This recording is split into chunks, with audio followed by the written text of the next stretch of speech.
Hello and welcome to a collaboration episode of the Christian Life Coach podcast with Shanna Pyzer and the Journaling Room podcast with host Kendall Snyder.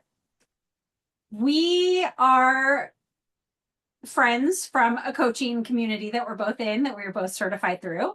And we just thought it would be so fun to, since we both had podcasts, to come together and do a collaboration episode.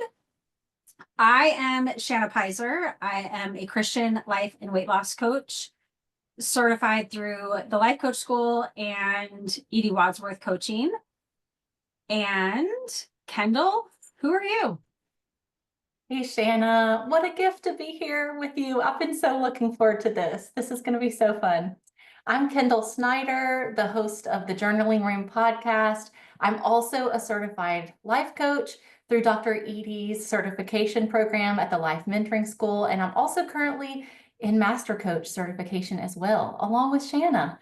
So just so excited to be here today and to have an honest conversation about a topic that we've been thinking about lately.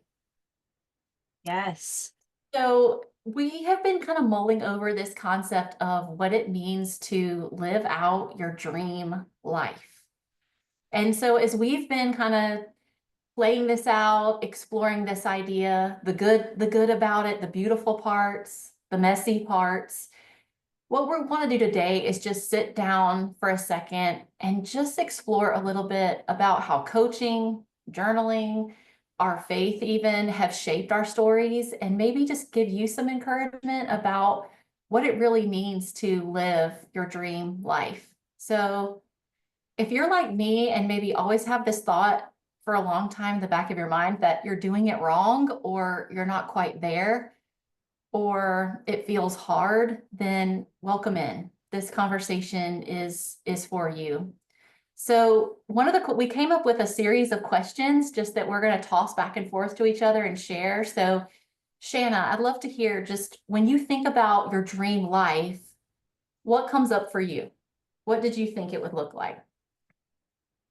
Well, what I thought it would look like was a house on the beach and um all of the things that money can buy. I think that's when I think about what I used to think my dream life was.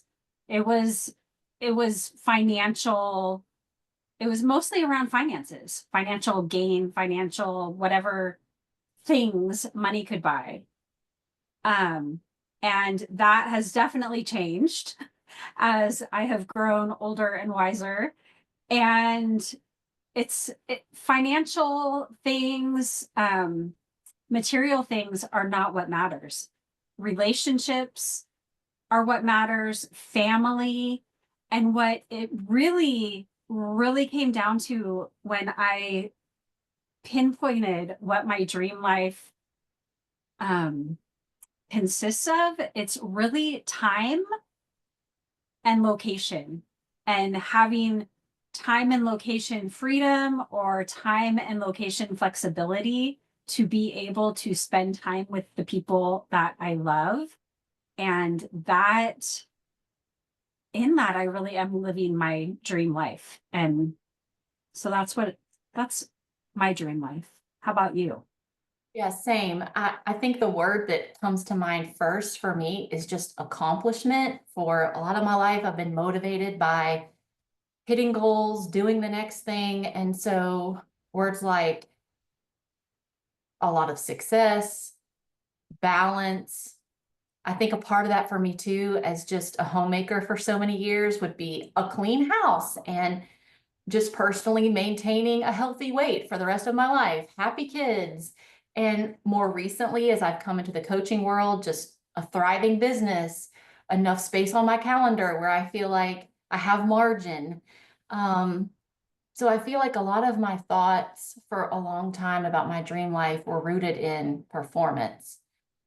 And as we've been teasing out this idea and as I've been journaling on it myself, what a relief to kind of come to this conclusion now that what if my dream life isn't a destination that I get to, but more something I'm creating. And Yeah. so, bigger than the goals that I want to hit, what if it's really about this beautiful life that I can create just by thinking about it in a different way? So that has been huge for me and a huge shift. Yeah. Wow.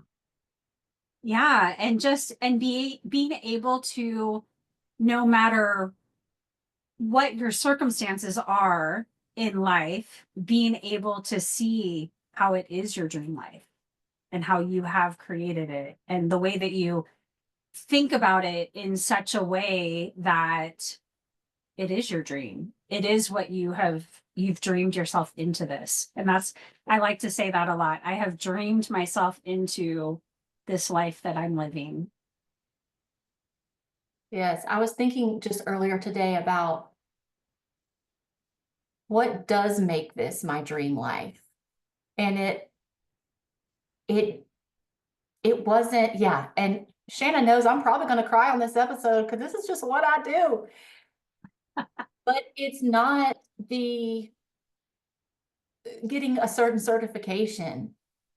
It's my 11-year-old son, who I'm in battle with a lot lately, more than I want to be, bringing me breakfast in the morning.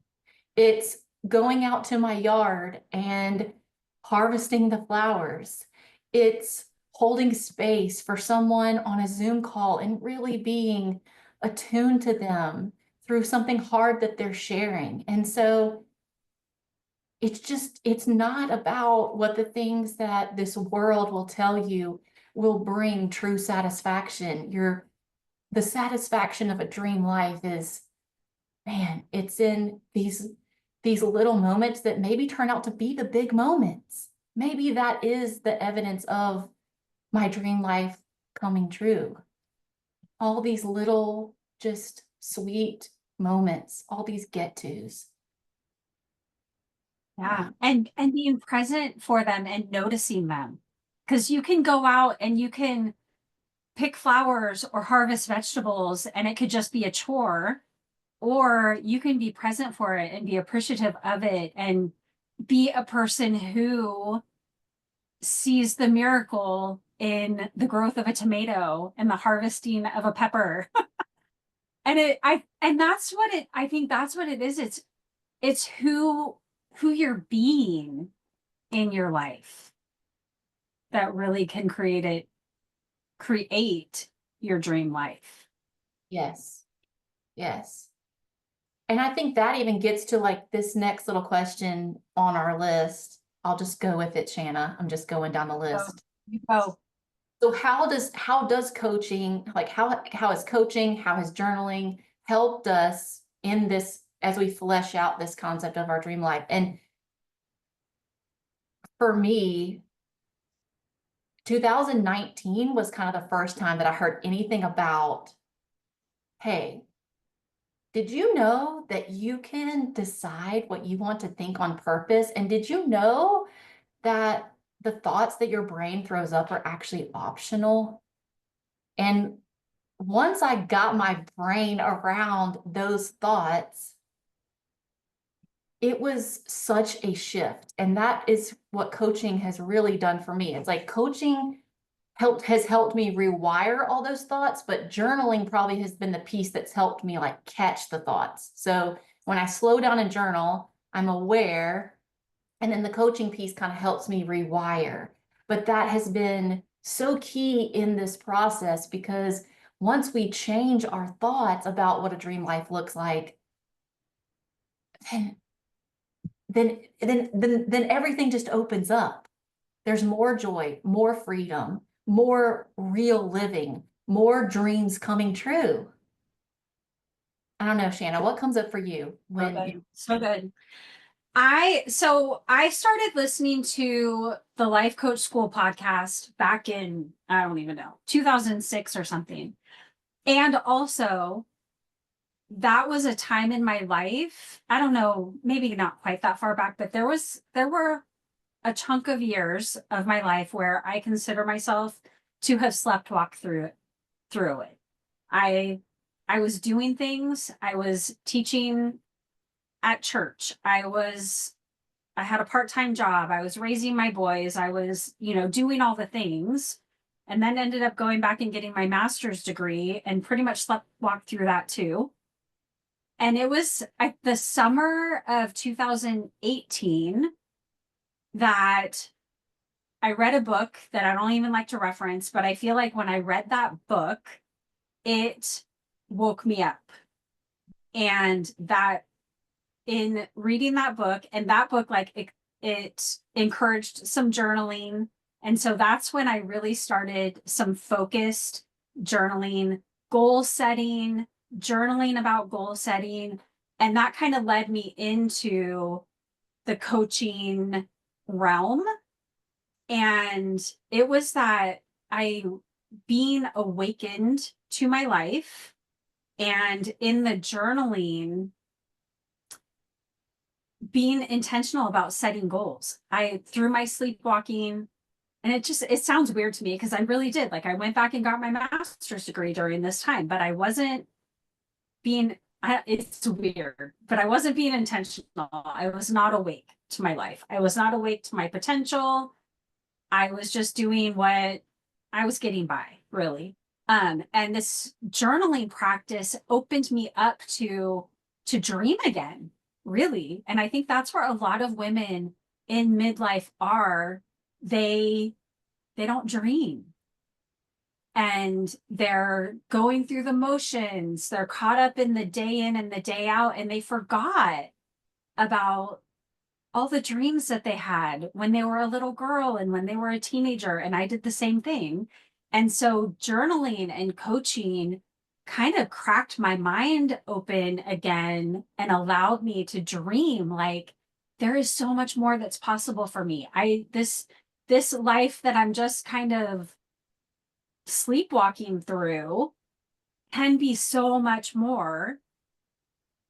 And it has been through coaching and through journaling that has changed everything. And really, my life doesn't look terribly different from the outside, but it is a complete overhaul on the inside. And my relationships, how I feel about my relationships, how I interact with my people, totally different. And it has been coaching and journaling.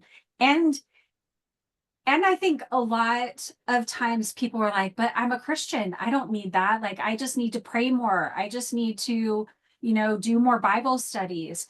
And this is totally like, I'm going off the script, people. Do it.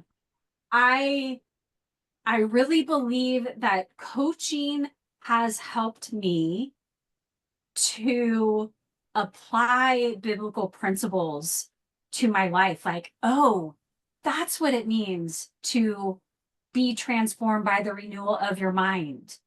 That's what it means. Like, that's why I'm thinking on what is true and pure and lovely and noble and admirable. Like, it's putting all of those biblical principles. We we love God because he first loved us. And we operate from a place of being loved, not in order to be loved. And just, yeah. So I went Yes. off. Sorry. I think that is just so spot on. And I love that so much. And it's such a important point because isn't that the whole point of the scriptures, right? We can view the scriptures as, those are nice proverbs and that sounds really great. But part of being a believer is walking out your sanctification. What does it mean like to be more like Christ every day? And you're 100% right. The tools that I've learned through my coaches have helped me actually put hands and feet to how do I transform my mind? How do I take that thought captive? And that's the beauty of this work, and even thinking on truth and like what is truth and is my brain focused on truth. So that's all that's all part of this beautiful transformation process. I love that, Shanna. Keep going off script, girl. I'm here for it. I'm always here for it. Yeah. And because I am always a person, if you tell me about a concept, like I want to know, what does that look like in real life? When the rubber meets the road, what does that look like? What does it sound like? How do I do that? And that's what coaching has been so helpful in so many ways. And I think the biggest way is, it's like when we go into a coaching situation where we're coaching a client, we don't go in thinking, I'm going to help this person, I'm going to like tell them what they need to do. We don't know, because we trust that the client has within them everything that they need, and that they have the answers within themselves. And really, we're there, like you said, to hold space, to listen, and to point out, to bring to light what they're thinking, what they're already thinking, and they don't even realize it. They don't recognize it. They're not aware. And that's what coaching does for me every time, is I have what I need inside of myself, and it keeps pointing, my coach will point me back to that. And I have everything that I need inside of myself because I have Christ in me. It is not of myself. It is not me. It is Christ in me that knows, that has all of the wisdom. And when I can tap into that, and when I'm directed back to that, anything's possible. Right. Isn't that the beauty of coaching? That's really the beauty of coaching. Yes. Yeah. Can you think of any specific, I have a specific one in my mind for myself. Can you think of a specific journaling time? The question says a pivotal journaling moment that sticks out to you for yourself. Yeah. So all last year, I worked on a hard relationship in my life. And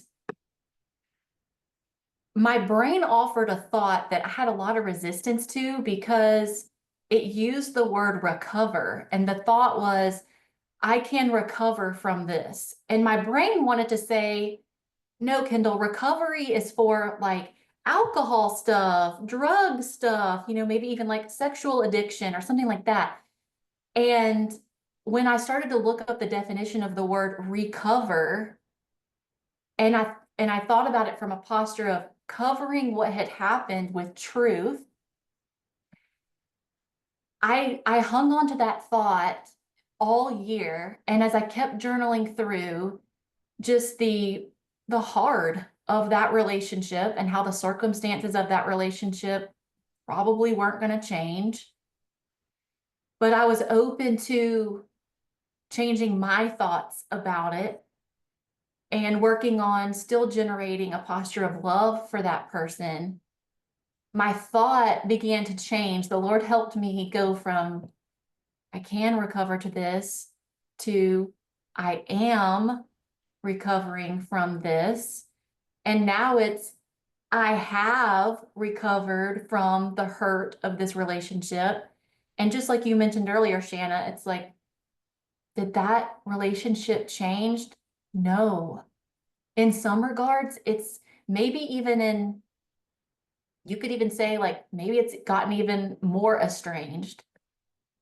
But I have created so much safety for myself, like around this relationship. I'm able to think clearly about it. Journaling helped me hold out both truths. Like, this is the reality of where the relationship is, and I can still choose to stay connected. I can still choose to have a posture of openness should this person want to repair and engage. And that was just a sustained work over, with the work of my coach. Like, shout out to Carrie Hunt. She's amazing. Shanna and I both have the pleasure of knowing her. And through months, I mean, this was months of work, and it was a repeated revisiting of this same thought, but the Lord began to just tweak it. He changed that little verb all along the way. And in the process, my nervous system became more regulated. I became way more forgiving, way more understanding, way more able to take responsibility for my part of the relationship and how I still wanted to show up. And so, yeah, I think that's probably one of the most profound journaling exercises. And it was, again, like over the course of like several months. And I just kind of kept showing up to the work, and the Lord was so faithful to just be so kind to keep meeting me there. Love that. And it's so interesting because journaling, I think the most, I mean, if not the most, one of the most um impactful reasons to journal. The thing that it does the most is just bring awareness for me. And my example is not nearly as deep as yours. Um, but it was when I was considering leaving my job as a high school counselor in the spring of 2022. Like I said, I went back to school and got my master's degree when I was like 45-ish in order to get a job as a high school counselor. And then not 6 years later, I'm considering quitting my job as a high school counselor to become a full-time life coach. And what am I even thinking? And I had been talking to my husband about it. We had been praying about it. And I remember it was in April, and I had pretty much decided I was going to be leaving my job. I hadn't told anybody yet. And in one morning of journaling, I was journaling about, I want to leave my job, the reasons why, all of this stuff. And I wrote a sentence, and it was, I'm terrified. And I stopped, and I kind of like, I really was kind of taken aback. I'm like, terrified? That is a really strong word. And I realized I had been saying it out loud too. Like, this is terrifying. I'm terrified. And just writing it down and seeing it written in purple, because I always write in purple on my paper, seeing the I am terrified. And it was the first time that I questioned it. Am I really terrified? Because like terrified to me indicates you are in significant danger. And I realized I had this story in my head and I was saying it to people, I'm terrified, I'm terrified. And I was not terrified. I was nervous and I was excited and I was contemplating, all of the things that could happen. And is this really a smart idea, but terrified? And that was just like one example of just getting the thought out of your head onto paper is so clarifying. And that just really has stuck out to me as one example of the power of journaling. Yes. And isn't it so interesting that when you had that pause, it's like, oh, maybe it's not terror. Maybe this is actually nervousness and excitement. That feels a Yeah. lot better than terror. Isn't it so interesting? Right? Yeah. And the I'm power. like, terrified. Yes. So good. I love that. Um, what's something about creating your dream life, Shanna, that was maybe harder than you expected? Well, do you want to get into the logistics or? Because let me tell you, building a coaching business, not having been any kind of entrepreneur ever, is not for the faint of heart. That. um, we could leave that for another episode, though. It's the resilience, that mental resilience that it takes to continue doing the work. Be transformed by the renewal of your mind. It's not, you don't renew your mind one time and it's good. It's constant because we have what people say up to like 60,000 thoughts a day, which how do they even measure that? I have no idea. But we have so many thoughts going through our minds all day, and so many of them are conflicting, and so many of them are even untrue.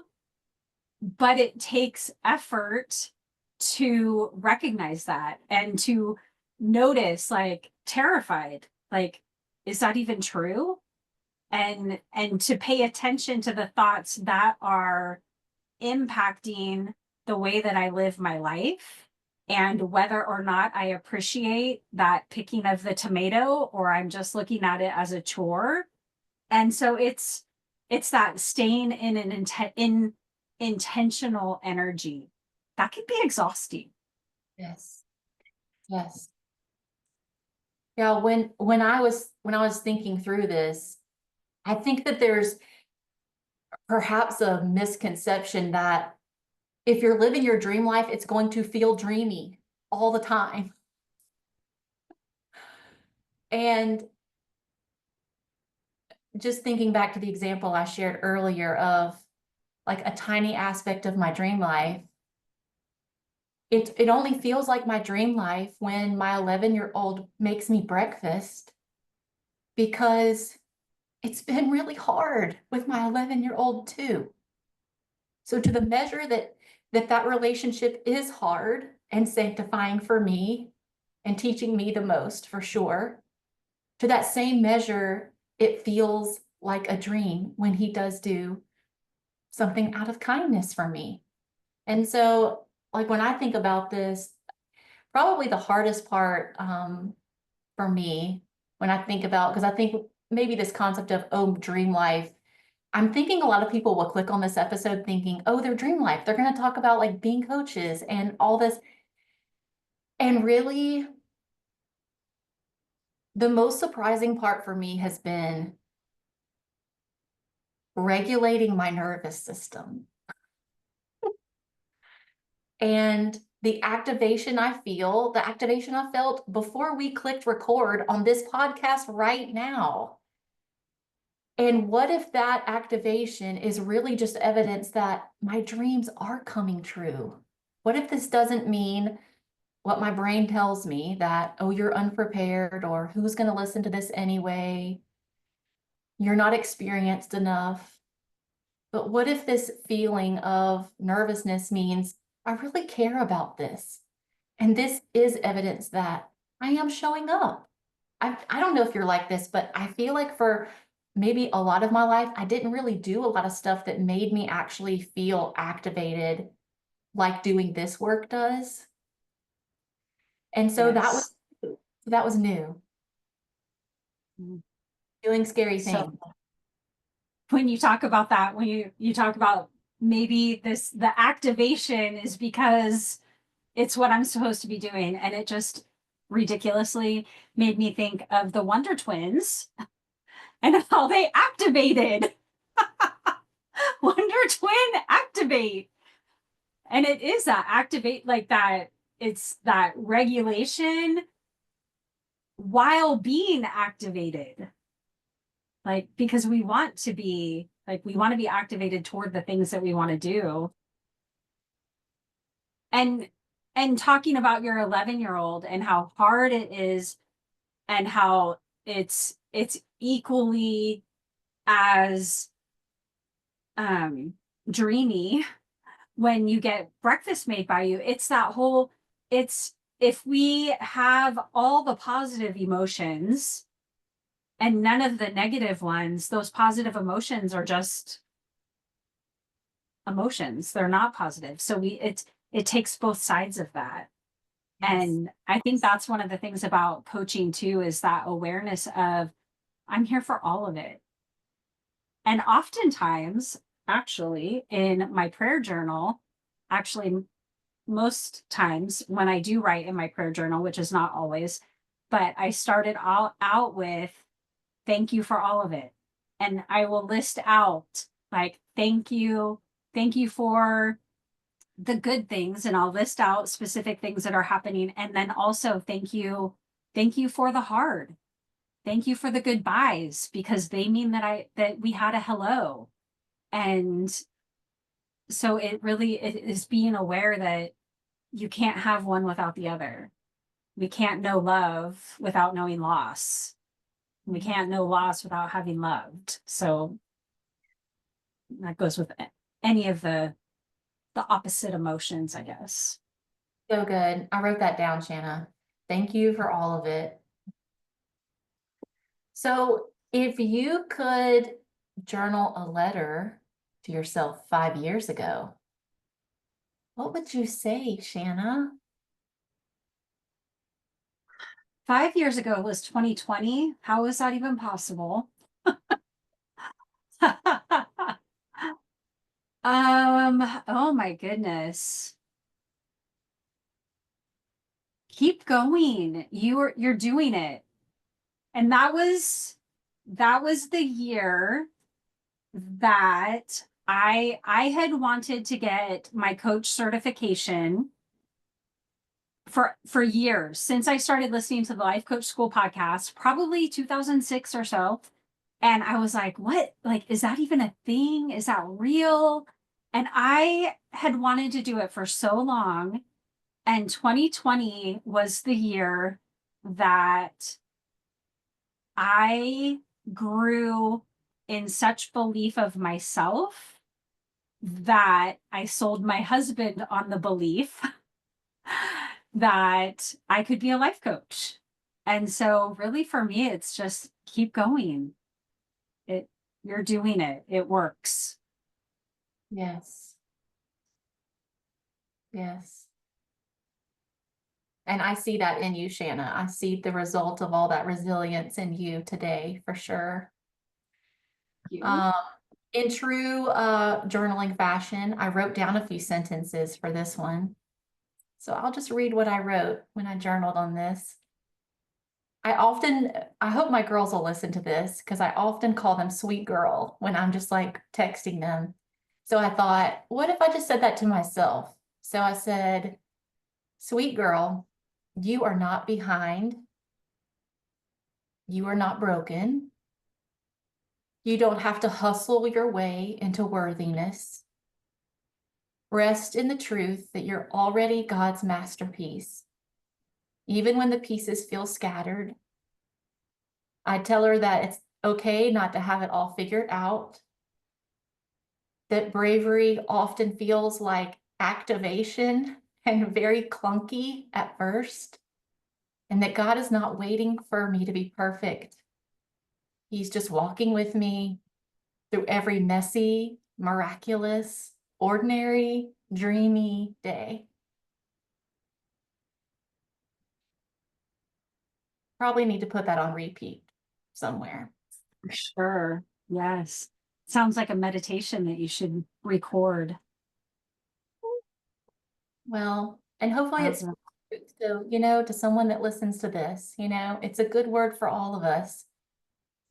I have a feeling I'm not the only one that defaults back to false self stories in our brain. So feels good just to remind ourselves of truth, right? Keep going.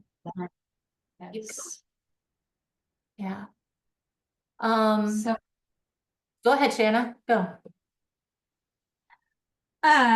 so I love this. I think you're the one that brought this up, actually. I think that you heard it somewhere about quiet wealth. Yes. Can you talk about that? What does that mean? Yeah. So this is a concept by a coach who coaches a lot of coaches. And she has this concept of quiet wealth. And it really kind of encapsulates this idea of what we're talking about when we talk about our dream life. And I think a lot of times we would, like we've mentioned, associate that with a certain amount of wealth, a certain amount of money, material success. And she introduces this concept of a quiet wealth, which looks more like what we've talked about earlier. It's that journaling exercise where we have this moment of awareness from the Lord of, am I really terrified? It's this moment of the sun bringing you breakfast. It's noticing the beauty all around you. It's pausing for that conversation, like with a friend. It's moments where there's unexpected margin in your day that maybe you've created or you haven't created. And so it's really broadening the definition of what wealth looks like. And I love the term quiet because it's not boastful. It's not maybe even Instagram worthy. It wouldn't even be worth posting because it's quiet. It's under the radar. But all those moments, like I think about just right now, I'm reading, I love to read aloud. And so I'm reading aloud the Harry Potter series with my kids. And that to me is quiet wealth. Like, would I ever post about that? Well, maybe I should now that I mention it, but probably not. But it's something that it means so much to me. To me, there's so much value in that. I love sharing stories with my kids. And so I don't know if I've done a good job of explaining it or not, but that's kind of what the concept of quiet wealth is. When I say that, like, can you think of areas of your life where you notice quiet wealth? Yeah, it makes me think of just of being intentionally in gratitude, paying attention to those things that that could again just be go by unnoticed. Like it's not a big deal, but really when you put it into perspective, reading to your kids is a huge deal. That that time that you're investing in them, those memories that they're going to have of mom reading Harry Potter to them, they're going to carry that with them forever. It's going to be a point of reference for them thinking back on that. Um, for me, one of the things that I do intentionally that I think kind of leads into this a little bit is, and it goes into journaling. I Yeah. write down 5 things that I'm thankful for every day. And it's 5 things, like 5 practical things that have happened within the past 24 hours. And the first thing on my list always has to do with my husband because I want to generate gratitude towards my husband and have positive thoughts towards my husband. So I'm cultivating that intentionally. And I think that is that quiet wealth. Like where are where is there abundance in my life that maybe from the outside isn't really a big deal, but in my heart and in my home, it really is a big deal. And it can be, I mean, yesterday I took the dog to the vet and had to drop way too much money. And my husband pays attention to our bank account. And the account that I used to pay for the vet bill was getting low in money and he transferred money. And so that was my gratitude list that my husband pays attention to the bank account. That was not always the case, by the way. Um, and so I appreciate that. And that was, as silly as it sounds, that was my gratitude. And that's my quiet wealth that my husband is watching out for me and taking care of me. I mean, that feels like abundance. Like that is high value, right? Yeah, I love that. And also like that in itself is such a huge testimony because our marriage was not always like that. If you, without saying too much, there has been huge transformation in my relationship with my husband. And part of it has been this gratitude practice because he hasn't changed. He's always been amazing. We've, been through our rough patches. We've been together since we were like 14. But it has been through coaching and the journaling and being intentional and awareness that I have changed. My thinking has changed, which has also transformed my relationship with him. So Yes. I could do a podcast series on that. You should. You should. Okay. Should we give the people some journaling prompts? Yes. About. Yes. Okay. You are the journaling room podcast expert. So give us some journaling prompts. Okay, well, we'll put these in the show notes of each of our podcasts too. So don't feel like you got to jot them down. They'll be there for you. But I've got 4 that I think might be helpful. So the first one is, what thoughts would help you experience living your dream life right now instead of waiting for a circumstance to change? The second one is, if living your dream life is a way of thinking, not arriving, what thoughts would you practice daily to embody that mindset? The third one is, how might your dream life already be happening, not later, but now? And then the last one is, where are you delaying joy or purpose by believing I'll feel better when? And how could you choose instead to live out that feeling today? So I think the most important thing here is just give yourself the chance, give yourself the space to journal your way through this. If you're like me and a little bit hard-headed, concepts like Kendall, Shanna, you're telling me I'm living my dream life now. You don't know what I'm going through. It may seem like a stretch, but as you keep showing up to the journaling, name what's working, name what's not, focus on gratitude, name what hurts, you might be able to begin to look back and realize that, what if you are living right now the life that you're praying for? What if there actually is so much evidence that you are living your dream life right now? Shanna, what are your closing thoughts? So as you were talking about that, and those prompts are so good, and I want to point out that as you're thinking about your thoughts and journaling on coming up with those thoughts that are going to generate those feelings of abundance and help you to see where you are living your dream life now, the way that we think, the thoughts that we think set our mind on a mission to prove our thoughts true. Yes. And so as we're telling ourselves, Kendall and Shanna, you don't know, and you start listing out all of the things that are not your dream life, that's where your mind is focused. And so if you can allow yourself kind of step back from that and allow yourself to consider there are areas where you are living your dream life, that is going to set your mind on a mission to proving that true as well. And so, yeah, I'm sure there are things in my life. I'm sure there are things in Kendall's life. We've talked about a little bit of it here, that it's not all daisies and rainbows.